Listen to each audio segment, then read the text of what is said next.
В преддверии местных выборов общественная организация «Пилигрим Демо» провела исследование проблем, волнующих жителей села Кангас. Больше всего кангасчан волнуют следующие проблемы. Плохие дороги внутри населенного пункта.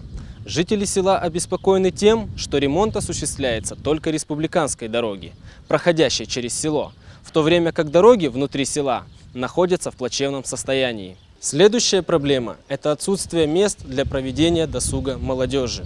По словам жителей села, кроме баров и дискотек, молодым людям негде проводить время. Еще одна проблема, которая волнует жителей села – это отсутствие канализации и системы очистки сточных вод.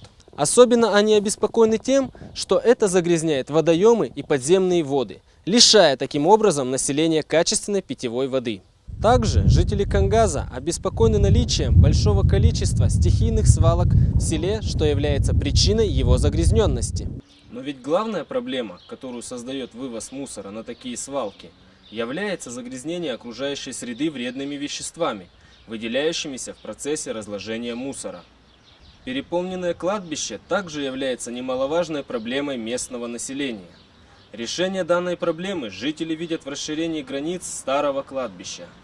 Это далеко не все проблемы, которые волнуют жителей Кангаза. Но эти проблемы, по мнению участников исследования, стоят наиболее остро. Исследование также показало, что жители села готовы принимать активное участие в решении этих проблем через трудовое и финансовое участие. Однако, по их словам, необходимо, чтобы кто-то организовал весь процесс. Жители села ждут от кандидатов предложений по решению этих проблем.